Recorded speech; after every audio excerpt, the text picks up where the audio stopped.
السلام علیکم ورحمۃ اللہ۔ الحمد للہ رب العالمین والصلاة والسلام علی اشرف الانبیاء والمرسلین وعلی آلہ وصحبہ اجمعین، اما بعد فاعوذ باللہ من الشیطان الرجیم، بسم اللہ الرحمن الرحیم۔ وعباد الرحمن الذین یمشون علی الارض ہونا وخاطبهم الجاهلون قالوا سلاما والذین یبیتون لربهم سجدا وقیاما۔ میرے محترم دوستوں اور بزرگوں، اللہ جل جلالہ وعما نوالہ ان آیات شریفہ کے اندر اپنے محبوب بندوں کی علامت کو بیان فرما رہے ہیں کہ مستحق رحمت میرے بندے کون ہیں کہ جن کے اوپر موسلادھار بارش کی طرح رحمت برستی ہے۔ اس کی علامات کو اللہ تعالیٰ نے اس کے اندر بیان فرمایا کہ یہ علامات اگر موجود ہیں تو یہ مستحق رحمت ہے، یعنی رحمت کے حقدار ہے۔ پہلی علامت اور پہلی صفت،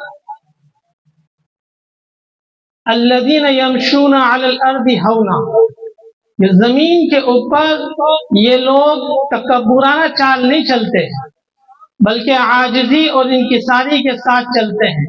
ہون کا مطلب علماء مفسرین نے لکھا ہے کہ تکبر کے ساتھ نہیں چلتے۔ زید بن اسلم رحمۃ اللہ علیہ ایک مشہور محدث ہیں اور مفسر بھی ہیں، وہ بیان فرماتے ہیں میں ایک زمانے تک اس تلاش میں رہا کہ ہون کا لفظ اللہ تعالیٰ نے قرآن کے اندر بیان کیوں فرمایا، خالی چلنا تو مقصود نہیں ہے۔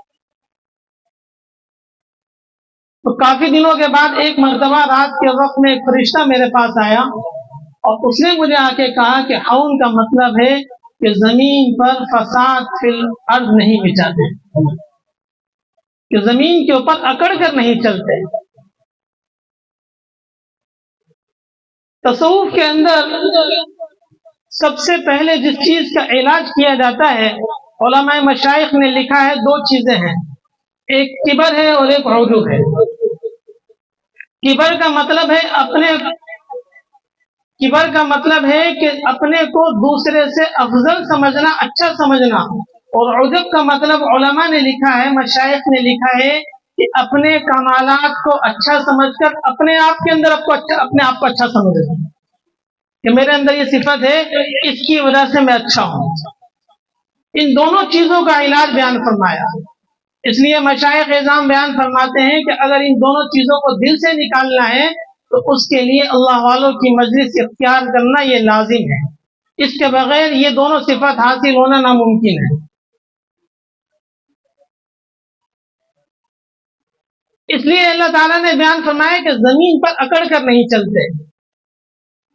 حضور انور صلی اللہ علیہ وسلم کا چلنا ایسا تھا جیسے اونچائی سے زمین نیچے کی طرف آنا اور زمین پر قدم کو مضبوط رکھنا، کأنما یتبع الارض الیہ، کہ زمین پر جما کے قدم رکھنا، تکبرانہ چال نہیں ہوتی۔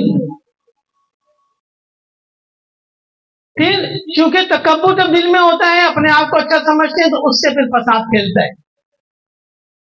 پھر اس لیے اللہ تعالیٰ نے آگے بیان فرمایا وَخَاطَبَهُمُ الْجَاهِلُونَ قَالُوا سَلَامًا، کہ ایک تو زمین پہ فساد نہیں مچاتے، عاجزی انکساری کے ساتھ چلتے ہیں، اور دوسرا اگر کوئی ان کے ساتھ بدتمیزی کے ساتھ یا ان کو غلط طریقے سے ان سے بات کرے، ظالمانہ رویہ اختیار کرے، تو وہ کہتے ہیں کہ بابا سلام معاف کر دو بھائی، ہمیں چھوڑ دو۔ سلام کے معنی مفسرین نے کئی لکھے ہیں۔ ایک سلام کا معنی یہ ہے کہ باہمی طور پہ ایک دوسرے سے ملنا اور سلامتی کا اظہار کرنا، اور ایک سلام کا معنی آتا ہے چھوڑنے کے، عربی لغت کے اندر کہ چھوڑ دینا، پیچھے ہٹ جانا۔ تو یہاں پر سلام سے مراد یہی ہے کہ جب کوئی جاہل سے مراد، مفسرین نے یہاں ایک عجیب بات بیان فرمائی ہے، فرمایا یہاں جاہل سے مراد ناسمجھ نہیں ہے، بلکہ یہاں جاہل سے مراد وہ شخص ہے جو اپنے آپ کو اچھا سمجھ کر کہ میری حیثیت ہے، میں جانتا ہوں، اور اس پہ یقین کر کے غلط زندگی گزار رہا ہوں۔ ظاہر بات ہے جب وہ اس طرح کی بات ہوگا تو اس سے بولے گا کہ جناب یہ چیز صحیح نہیں ہے تو اس پہ جھگڑے گا بھی. اس لیے اللہ تعالیٰ نے بیان فرمایا کہ جب اس طرح کا موقع آ جائے تو سیدھا ایک ہی جملہ کہا جاتا ہے قالوا سلاما، کہ بھائی ہمیں معاف کرو، ہم آپ سے جھگڑنا نہیں چاہتے. حاجی امداد اللہ مہاجر مکی رحمۃ اللہ علیہ جب کسی کو بیعت فرماتے تھے تو حضرت جہاں اور سب چیزوں سے توبہ کراتے تھے، ہر قسم کے گناہوں سے، تو وہاں ایک بات کا عہد لیتے تھے، فرمایا کہ بحث و مباحثے میں نہیں پڑھو.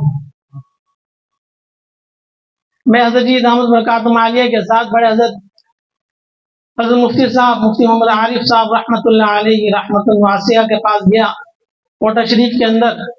ان دنوں میں پڑھتا تھا درجہ اولا یا ثانیہ کے اندر، تقریباً 23-24 سال کا عرصہ گزر گیا. تو حضرت نے مجھ سے ارشاد فرمایا کہ کیا کرتے ہو؟ میں کہ جی پڑھتا ہوں مدرسے کے اندر. ان دنوں کے اندر میری تھوڑی سی ایک عادت یہ بنی تھی کہ میں ہمارے یہاں کچھ مسائل ایسے تھے تو ان سے بحث مباحثہ میرا لگا رہتا تھا اور میں ان سے بات کر لیا کرتا تھا. تو حضرت ماننے لگے کہ بیٹا کبھی کسی سے بحث مباحثہ نہ کرنا، مناظرہ نہیں کرنا. یہ حضرت نے صرف ارشاد فرمایا اور آج 24 سال کا عرصہ گزر گیا، میں نے آج تک کبھی کسی سے بحث مباحثہ یا کوئی مناظرہ نہیں کرا. یہ میری اپنی بات نہیں بلکہ بڑے حضرت احمد اللہ علیہ کی دعا کی برکت تھی. تو فرمایا کرتے تھے بحث مباحثہ نہ کرو.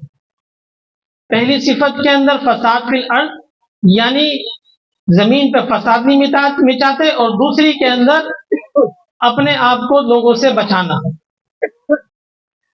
مولانا حضرت حسن بصری رحمۃ اللہ علیہ فرماتے ہیں ان دو آیات کے اندر اللہ تعالیٰ نے یہ صفات بیان فرمائی، اور اگلی آیت والذین یبیتون لربہم سجدا وقیاما کے اندر اللہ تعالیٰ نے انسانیت کو بتلایا کہ یہ دو چیزیں اختیار کرو. یہ دن کے معاملات ہیں، مخلوق کے ساتھ گزارا کرنا ہے، اور رات کے معاملات یہ ہیں کہ رات میں تنہائی میں کھڑے ہو کے اپنے رب کو راضی کرو. تب تو جا کے اللہ کا تعلق مل سکتا ہے، اس کے بغیر اللہ کا تعلق ملنا مشکل ہوتا ہے. دو چیزیں اس کے اندر بیان کیا گئے. فرمایا کہ دیکھیں ایک ہے دنیا کی بے رغبتی اور ایک ہے آخرت کا شوق. دنیا کی بے رغبتی، جب آدمی اپنے اندر صفات پیدا کرتا ہے تو دنیا کی بے رغبتی آ جاتی ہے، آخرت کا شوق بڑھنا شروع ہو جاتا ہے. آخرت کی طلب، آخرت کی محنت میں لگتے ہیں. اللہ والوں کی مجلس میں بیٹھ کر قسم کھا کے بات کہی جا سکتی ہے کہ یہاں بیٹھ کر جو آخرت کا شوق اور رغبت پیدا ہوتا ہے وہ کہیں پر حاصل نہیں ہو سکتا. دنیا کی بے رغبتی جو یہاں حاصل ہوتی ہے وہ کہیں حاصل نہیں ہو سکتی. صحابہ رضوان اللہ علیہم اجمعین حضور صلی اللہ علیہ وسلم کے ساتھ رہے، آپ علیہ السلام کی صحبت کی برکت سے یہ صفات اعلیٰ درجے کی تھی. حضرت معاویہ رضی اللہ تعالیٰ عنہ ایک مرتبہ بہت رو رہے. لوگوں نے کہا کہ حضرت کیا ہو گیا؟